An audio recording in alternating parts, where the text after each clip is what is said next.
జాతీయ senior women kabaddi championship ఇక్కడ గచ్చిబౌలి స్టేడియంలో గత 4 రోజులుగా జరుగుతున్నటువంటి ఈ యొక్క టోర్నమెంట్ లో 28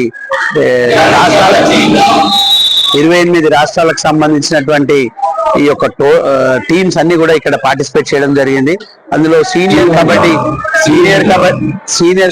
ఛాంపియన్షిప్ లో ఉమెన్ టీమ్స్ ని అన్ని రకాలుగా కూడా ఇక్కడ అన్ని సౌకర్యాలు కల్పించి ఈ యొక్క ఆర్గనైజింగ్ కమిటీకి ఏర్పాటు చేసినటువంటి రాష్ట్ర ప్రభుత్వం మరియు స్పోర్ట్స్ అథారిటీ ఆఫ్ తెలంగాణ వారికి కూడా ప్రత్యేకంగా కృతజ్ఞతలు తెలియజేస్తున్నాం. ఎందుకంటే ఇక్కడ ఏ అసౌకర్యం కలగకుండా అన్ని జాగ్రత్తలు ఈ యొక్క తెలంగాణ కబడ్డీ అసోసియేషన్ తీసుకోవడం జరిగింది. ఆర్గనైజింగ్ కమిటీ కూడా ప్రతిదీ కూడా చిన్న మైన్యూట్ మిస్టేక్స్ ని కూడా కవర్ చేసుకుంటూ ఏ చిన్న తప్పులు కూడా జరగకుండా అన్ని జాగ్రత్తలు తీసుకొని ఈ యొక్క టోర్నమెంట్ ని సక్సెస్ఫుల్ గా నిర్వహించడం జరిగింది.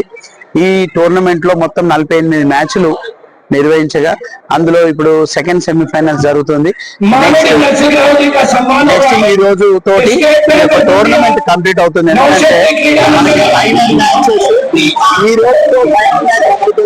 ఈ టోర్నమెంట్ ఏంటంటే మనకి ఈ టోర్నమెంట్ ద్వారా రేపు జరగబోయే ఏషియన్ గేమ్స్, జపాన్ లో జరగబోయే ఏషియన్ గేమ్స్ కి ఈ యొక్క ఇండియన్ ఉమెన్ కబడ్డీ టీమ్ ని ప్రాబబుల్స్ ఈ ఛాంపియన్షిప్ ద్వారా ఎన్నుకుంటారు.